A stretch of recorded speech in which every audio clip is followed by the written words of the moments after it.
Good morning, everyone. And I'd like to say thank you, first of all, for inviting me to come and chat to you about my experiences as a carer. I feel extremely privileged and honoured to be here and to be given this opportunity, and I hope that if I can shed a little bit of light on a situation and give you some information that may be of value, that at least me being here will have been worth it for you today. But I'd like to start off by telling you a little bit about my mum. As you've heard, I care for both of my parents.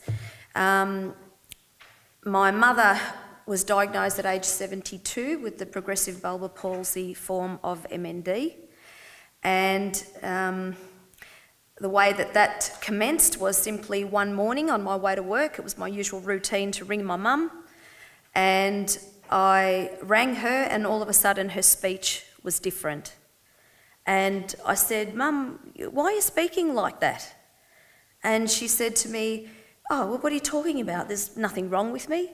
And I said, "No, Mum, you've got a lisp or something. It's like when you've been to the dentist. What are you doing?"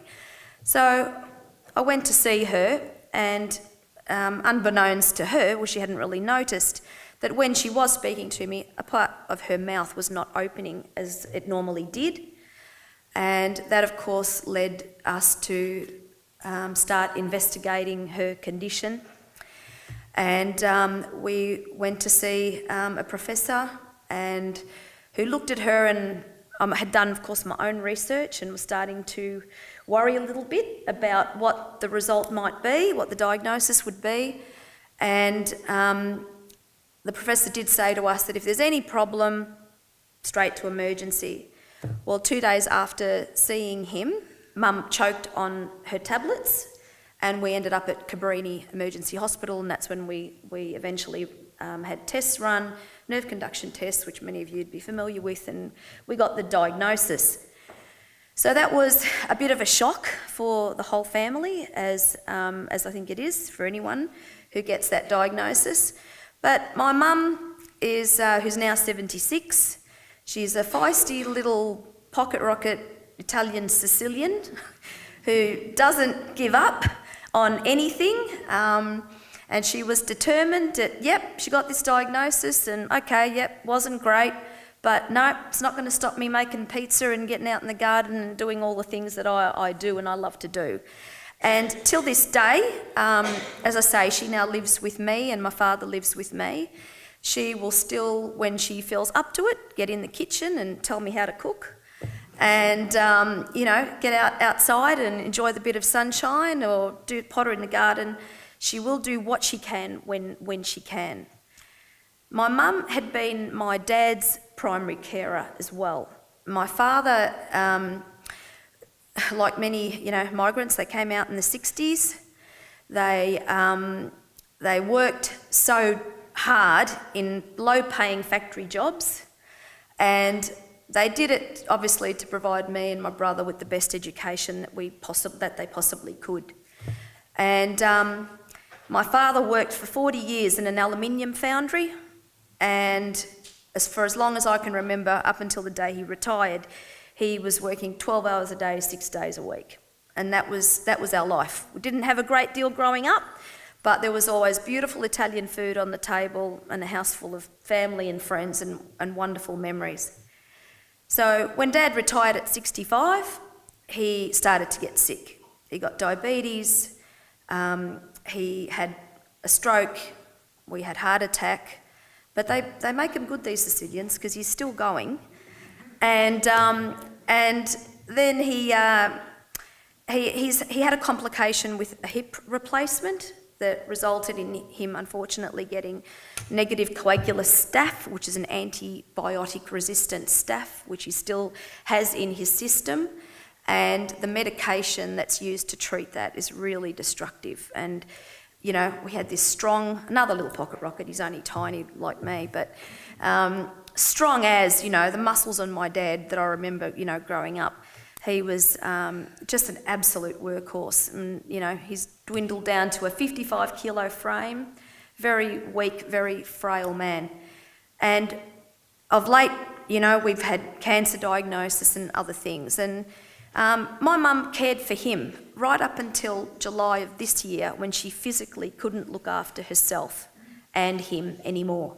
So my brother and I, who's here, and a very good friend that I'm blessed to have, Adele, who's actually an aged carer by profession. The three of us have been juggling all the responsibilities with mum and dad up until now. But in July this year, mum had started to experience some falls, and we knew that the time had come for them to both move into the family home with myself and my fiance, who's a wonderful, caring man, who's more than happy to have mum and dad with us, and my son and our 3 dogs, and it's a busy household, let's just say that. So that meant a lot of changes to our home. We were lucky enough to be in a position that we could afford to, move walls and make room for wheelchairs, and provide mum and dad with a sitting room so they could watch their Italian channel and have their own space, and bring in their hospital high-low beds and provide every hoist, wheelchair, every piece of equipment that MND have been so wonderful in loaning us. And then commences the brave new world for me. So, learning about the disease as much as I possibly could. I'm not a lawyer, I'm not a doctor. But researching, trying to find out as much as I possibly could. A lot of this is trial and error, even just in their day-to-day care. What works for one patient may not work for another. One thing I would say to you in relation to, as a carer, is be the voice for the person that you are looking for. And it's not just because their speech is limited, but you are in a position, many of you, to do the research and to listen to how they are going to be treated, and to give your opinion if you think that treatment isn't perhaps really suitable to the person that you're caring for. So be the advocate for this sufferer, for your MND loved one, and speak up in relation to every aspect of their care. I found it quite daunting to meet, many healthcare professionals who had different roles, and I had to understand what everyone did, and but you're an osteopath, but don't we need something else, or no, and I know we do this, and okay. So just simply juggling the day-to-day routine, learning who all the healthcare professionals involved with mum's care was, looking after them on a day-to-day basis. It is a financially, physically, and emotionally sometimes daunting task, but I can tell you that coming for myself, no one can make you, I believe, be a carer. I'm here because I absolutely want to be. I love my parents so much, and there's nothing I wouldn't do to make their life as comfortable as possible for as long as possible. So day to day, to give you a snapshot, what I do for them. The day starts very early, 6:30 a.m, because my parents, bad luck for me, they're early risers. And I get up and I cook them breakfast. That's the largest meal of the day. Help them with their personal care. Make their beds, help them get dressed. Take them to doctors if they have medical appointments. Do their laundry. Do basically everything. I'm glad to say that Mum's condition has stabilised somewhat since she's been with me, and I think a lot of that is the fact that I've taken that load off her. Having to worry about Dad, having to worry about the house, having to, and myself and my brother and Adele still juggle as many of the chores and responsibilities as we can to assist one another. They're like two little pigeons, my mum and dad. Where you find one, you'll find the other, always together, and so they do support each other quite a bit. Very proud Italians. If mum has a fall, she'd rather say to dad, get me up off the floor or help me, rather than call Maria, you know, and this is when, of course, they were home by themselves. So that was, as I say, the falls were what led them to coming with me. It was difficult for them because they've been 54 years in the one little yellow brick house that they bought when they first arrived in Australia and got married in the 60s, and that's where they raised myself and my brother, provided us both with an education, and where they'll live their whole life. So it's been quite a difficult prospect for them to actually leave that home. But my mother has decided that she would rather, of course, be with family than be with care, as in a nursing home. Many of you'll know that this is a cruel disease because physically there are lots of changes, speech, mobility, but mentally, she's sharper than me, let me tell you. Absolutely mentally astute and aware, and she still tells me what to do and gives me the runaround every day, so which is a good sign. One of the most frustrating things for me as a carer is that I know that there are funds and there's assistance out there to be able to help my parents, but there's a lot of red tape and there's a lot of difficulty sometimes in accessing those particular funds. And I want to highlight this issue with you because if any of you are caring for elderly people who are over the age of 65, the aged care system in this country at present doesn't really help us to help them. That is my experience. And I know that MND are doing a lot of work with the Minister and are making great inroads in relation to this issue and trying to address the issue.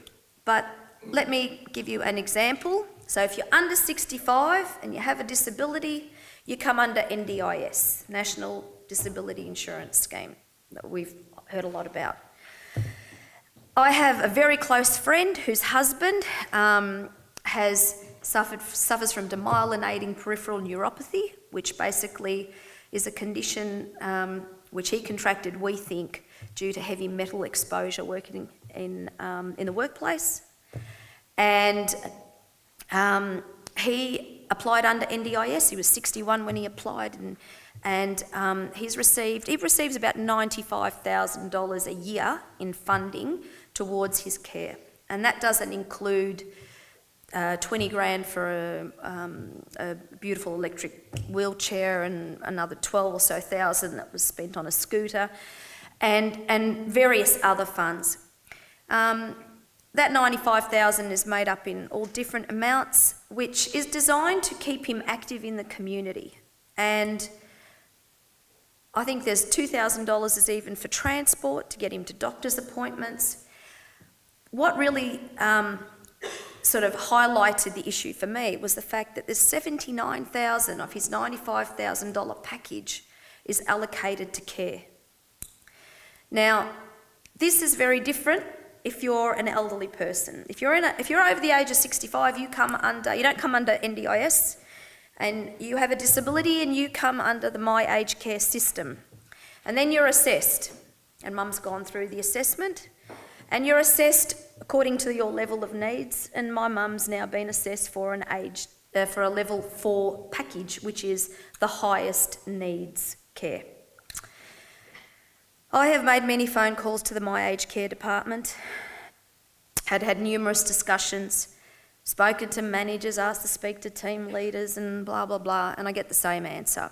Your mum's on a waiting list and it's going to be 12, potentially 18 months before you can access the $50,000, which is not a finite, that there is an amount of money that's available for a certain period. Once you finish that, you've got to contribute to your own care anyway. So getting hold of that $50,000 for me would make a huge difference as a carer, because I'm very lucky that I work for Victoria Police now. They're a wonderful organisation who's very family oriented and very supportive of me and my family, and have allowed me to take an extended period of my long service to be there to care for my mum. But at the end of the day, I've got a family and a mortgage and bills like everyone else, and I'm going to have to go back to work. So ultimately, that care, that $50,000, if we could get access to it, would go a long way in helping me to care for my mother when I do have to go back to work. So if you are in that position, I think we need to highlight this issue. It is discriminatory, really, because we are saying that if you're at this age, you qualify for this amount, and if you're over 65, you qualify for this amount, and you have to wait. And I can't see any justification in that. We need to highlight it, and the way to highlight it, get onto the websites, contact your local Member of Parliament, be vocal, and be your loved one's voice. Speak out for them, and let's try and change this system, because it's only if we all make a contribution that we're actually going to change something.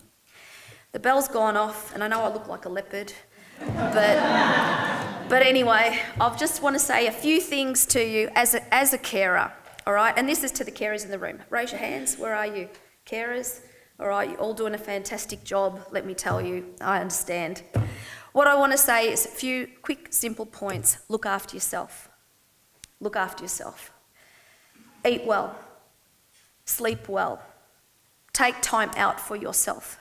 It's very important. And I've had mum and dad home now for 4 months. It's full on. From the minute I get up, I don't sit down till about 8 p.m. After dinner's done, everyone's settled, pyjamas are on, everyone's ready for bed. That's what the routine is like. It is exhausting, and it's every day. So if you can get some respite, if you can get some assistance, take the time for yourself, because if you're not 100%, you can't give 100% to the people that you are caring for. So please be mindful of that and look after yourselves. And that's a message that I found that you can burn out very easily, very quickly. You've really got to, in amongst the million things you do in a day, even if you can find just 15 minutes or half an hour to do something for you, I'd strongly recommend that you do that. Very much. Anyway, I hope that's of some assistance to you all today. Thank you.